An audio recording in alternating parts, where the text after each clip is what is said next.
Você já assistiu Missão Impossível 2? Com o sucesso do primeiro filme lançado em 1996, veio a sequência em 2000, dessa vez com o diretor John Woo, diretor chinês, que recebeu uma ligação do Tom Cruise para dirigir o filme enquanto ele estava no Brasil gravando esse comercial aí da Nike com a seleção brasileira. Pois é, dessa vez o filme acabou virando quase totalmente ação e mudou completamente do primeiro pro segundo, mas o Tom Cruise continuou querendo fazer as suas próprias cenas de ação sem dublê, o que acabou tretando com o próprio diretor do filme por causa disso. Então eu decidi assistir o filme de novo e peguei cada detalhe e erro besta, e eu vou te mostrar aqui hoje. Aproveita para dar aquele like e se inscreve aí no canal. Bora pro vídeo.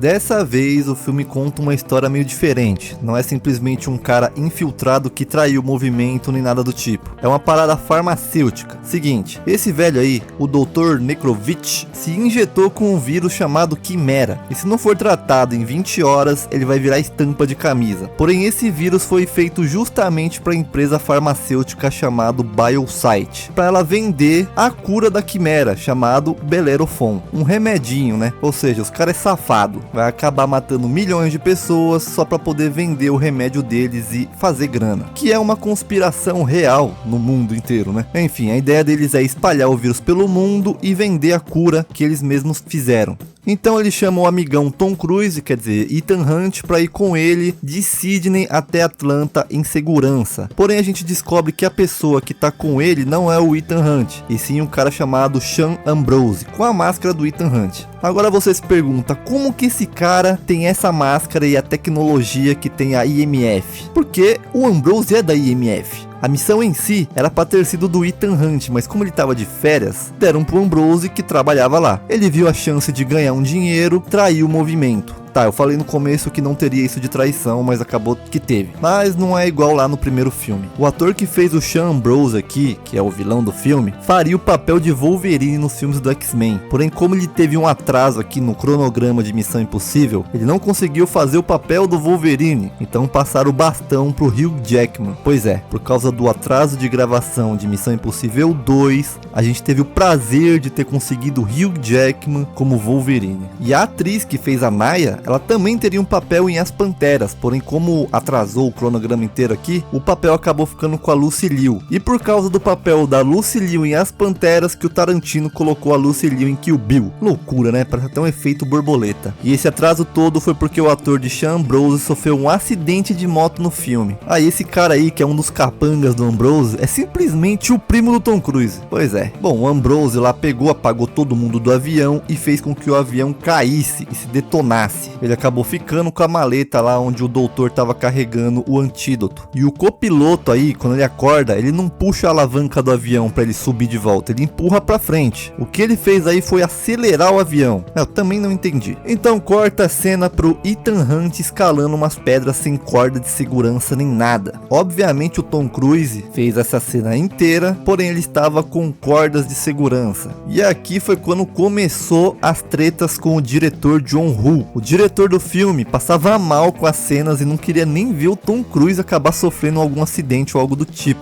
Então ele queria usar dublê de qualquer maneira. Já o Tom Cruise falava que não queria usar dublê porque isso ficava muito aparente no filme. Ah, e o John Woo, que é o diretor, ele tem pavor de altura. E se você acha que escalar pedras sem corda nem cinto de segurança é impossível, tem um documentário ganhador de Oscar chamado Free Solo, onde um cara gravou Alex Honnold escalando um paredão de mais de 900 metros sem nenhum tipo de equipamento de segurança. O cara que gravou isso tinha muito medo de estar filmando o momento da morte do Alex, mas no final acabou dando tudo certo e ele ganhou até um Oscar por isso. Mas não faça isso em casa. Então chega um cara de helicóptero e atira um míssil com uma missão nova pro Ethan Hunt. E a missão por acaso vem em uma Juliette chave. A missão dele é pegar o Quimera antes de ser espalhado pelo mundo e tem que recrutar a Naya, que é uma ex-namorada do vilão, o Ambrose, e também uma ladra. Logo depois acontece isso aí com o óculos dele. ele explode. Imagina o perigo se o Ethan Hunt não consegue tirar o óculos a tempo. E eu acabei caçando e achei um cara com a câmera gravando o Ethan Hunt. Ou o Tom Cruise,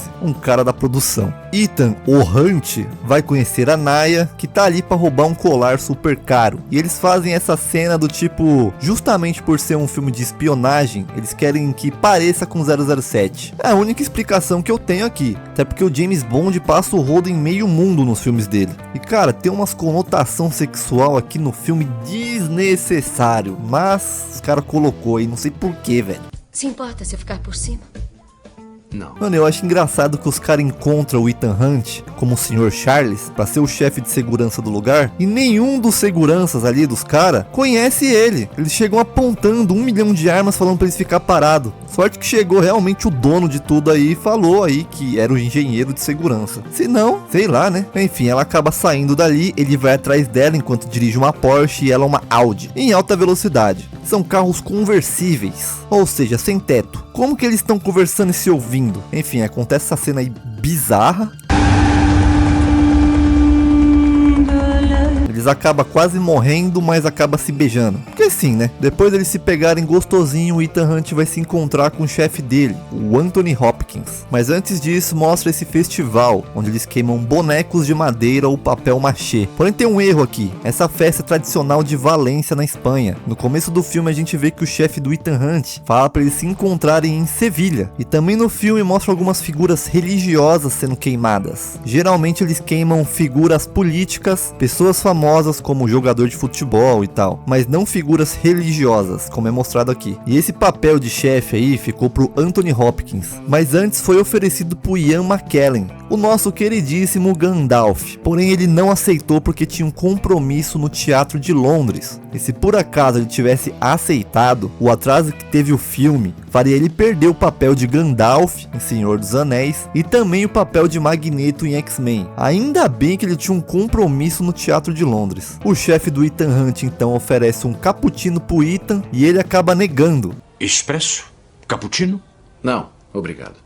Isso é uma referência ao primeiro filme. No começo do primeiro filme, o Ethan reclama do café da mulher do Jim Phelps e pergunta se eles não poderiam ter uma máquina de cappuccino. A questão do voo também tem alguns erros. O avião que o Dr. Nekrovich estava acabou virando estampa de camisa, acabou caindo nas montanhas. Porém, o avião indo de Sydney, na Austrália, para Atlanta, não passaria por montanhas rochosas, e sim por cima do centro do México. E outra, o doutor tinha 20 horas desde o momento que ele se injetou com o vírus Quimera, e dentro dessas 20 horas ele teria que estar em Atlanta. Porém não daria tempo de chegar em Atlanta em 20 horas desde o momento que ele se injetou. Vamos supor que ele tenha se injetado com o vírus, corrido pro aeroporto e ter pego o avião. Mesmo assim ele teria um voo de 15 horas até Los Angeles. De Los Angeles ele iria para Atlanta e mesmo que desse tudo certo, não daria tempo. E outra, se por acaso o voo dele tivesse atrasado ou fosse cancelado, e se a mala extraviasse? E se tivesse algum contratempo no caminho, tipo um trânsito de carro? Como que ele faria? Achei meio burro da parte dele, mas beleza. Então o Ethan acaba falando pra Naya e convencendo ela de ser presa. Sendo presa, o Ambrose saberia onde ela estaria e resgataria ela. Assim ela ficaria infiltrada na casa do Ambrose.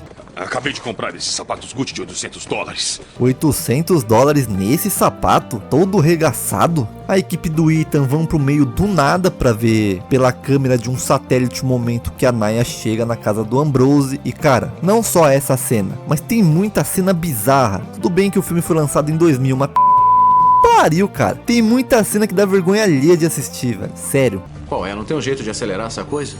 O Ethan perguntando se não dá pra ir mais rápido, parece aqueles velhos que pegam um celular e se demora 1 milissegundo ele reclama que fala que tá lento. O Ethan Hunt fala como que funciona bem rapidamente ali, falando que os caras criou a Quimera e o Belerofonte pra espalhar uma doença e depois vender a cura. E o Luther fala isso. Tão simples assim? Isso que ele fala foi uma piada, porque é realmente simples o roteiro e enredo desse filme. A piada é por causa das críticas feitas sobre o primeiro filme, que tinha um enredo muito confuso. Você tinha que assistir o filme pelo menos 2 vezes pra você entender realmente o que estava acontecendo. O cara aí fala que tá desconfiado da Naya, mas como o Ambrose tá cheio de tesão, ele corta o dedo do próprio amigo pra mostrar que ele é brabo. Eu estou morrendo de tesão.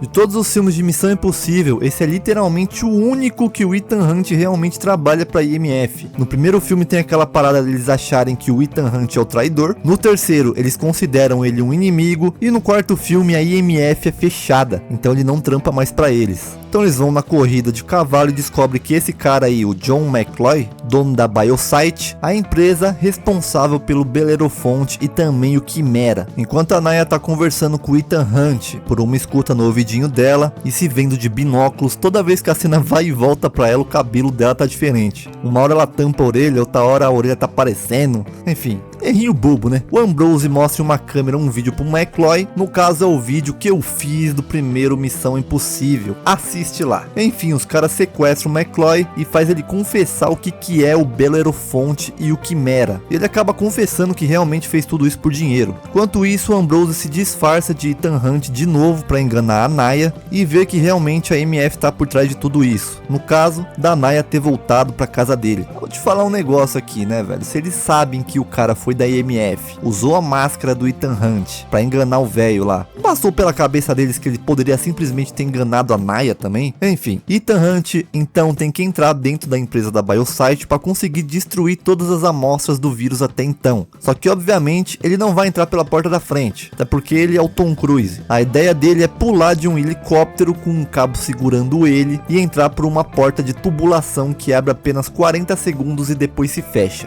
Genial. Ele chegando lá embaixo e para. O correto da física aqui não seria ele dar uma estilingada na velocidade que ele tava? Corrija aí se eu tiver errado. E obviamente aqui tem uma homenagem ao primeiro filme, aquela cena que ele fica pendurado. E se a segurança da empresa é tão boa assim, como eles não perceberam que tem um fodendo helicóptero parado em cima do prédio da empresa deles? Ele vai lá e consegue destruir todas as amostras do vírus, menos a última, que ele acaba hesitando de destruir. E o Ambrose chega atirando pra todo lado. Vira um tiroteio maluco aí dentro da Biosite. E a última amostra fica jogada no chão. Então a Naya vai lá, pega, porém ela acaba inserindo nela mesmo a última amostra. Sendo assim, o Ambrose não pode matar ela porque ele precisa do vírus, e muito menos o Ethan Hunt, né? E a trilha sonora que toca no fundo nessa cena é influência de Metal Gear Solid. Sim, o jogo. O Ethan consegue fugir dali, o Ambrose vai lá chantagear o McCloy falando para ele dar 51% da empresa e 30 milhões de libras. Enquanto isso, o Ethan Hunt vai botando todo mundo para mamar, até que ele consegue recuperar as amostras do Belerofonte e Quimera, e começam a perseguição insana de moto. Mas vou te falar um negócio aqui, viu, velho? As cenas de ação desse filme é bizarra. O Tom Cruise sai dando pirueta, que nem um maluco, e quando tá tendo as trocação de tiro, os caras fazem isso. Mano, pra que isso, cara? E essas pombas aí voando? Mano, tem muita coisa bizarra nesse filme, sério. Por mais que eu até goste dele, é simplesmente muita vergonha alheia. Ah, e essas pombas aí, por acaso, foi uma influência de outro filme de sucesso de John Woo, A Outra Face, de 1997. Inclusive foi por causa desse filme que o Tom Cruise chamou o John Woo pra dirigir Missão Impossível 2, depois que o Brian De Palma rejeitou voltar pra sequência. Até que chega um momento que eles dois ficam de frente a frente um pro outro, aceleram, se jogam da moto se pegando no ar e as motos explodem no ar do nada. Eles começam a sair da mão. Juro, se me falassem que esse filme foi dirigido por um moleque de 13 anos de idade, eu acreditaria muito fácil. Nessa cena aí onde o Ethan passa de moto pelo fogo, o Tom Cruise não usou nenhuma proteção anti-fogo, nem roupa, nem gel, nada. É só o Tom Cruise passando pelo fogo de moto. Falando em moto, quando o Ethan Hunt tá no asfalto, a moto dele aparece com esse pneu aí, esse tipo de pneu. Aí quando chega na praia, magicamente o pneu troca para esse tipo de pneu. O Tom Cruise mentiu pro seguro do filme falando que usaria dublê, porém ele acabou fazendo 95% das cenas de ação. Enquanto o pau tava lá torando, os caras soltou a Naya no centro de Sydney. Porém ela acabou indo pro meio do nada aí. E ela até chega ficando aí, ó, na frente do penhasco pra se jogar. E as cenas de ação ficam em câmera lenta. Mano, é muito bom esse filme, cara. E tem essa famosa cena da faca. Essa foi outra situação pro diretor e o Tom Cruise brigarem. Porque o diretor ficou com um cagaço de acontecer alguma coisa com o Tom Cruise e queria usar uma faca de plástico. Porém o Tom Cruise queria que fosse uma faca real e chegasse realmente pertinho do olho dele. E acabou realmente usando uma faca real. Mas acaba que, além de um cara fodão de ação, o Ethan Hunt é bom de bola e desvia de bala e faz isso. Mas também é bem clichê também do vilão, né? O cara, ao invés de atirar logo no Ethan, ele fica falando, dando risada e mirando nele, mano. Vai tomar no As cenas de luta aqui foram inspiradas em Tekken, certeza. Os caras injetam Belerofonte na Naya e tudo acaba bem. Então no final eles acabam se reencontrando. E era pra ela, a Naya, entrar no grupo do Ethan e fazer os próximos filmes. Porém a atriz decidiu focar mais na família dela e não voltou mais pra nenhum outros filmes. O filme inicialmente teria mais de 3 horas de duração. A Paramount então disse que teria que cortar boa parte disso. Então ficou faltando muita coisa do filme original. Tanto é que o Tom Cruise simplesmente trancou o John Woo fora da sala de edição e meio que escolheu as cenas que ia deixar no corte final. Ele teve o aval dos executivos do filme pra fazer isso. Uma puta sacanagem com o diretor do filme, mas enfim. Todos os diretores foram convidados para fazer a sequência do filme da franquia, menos o John Woo. Bom, esse foi o vídeo. Caso você saiba algum detalhe, uma curiosidade do filme, deixa nos comentários. Se tem alguma sugestão de filme também, deixa aí. Aproveita para se inscrever no canal, dá um like e um beijo.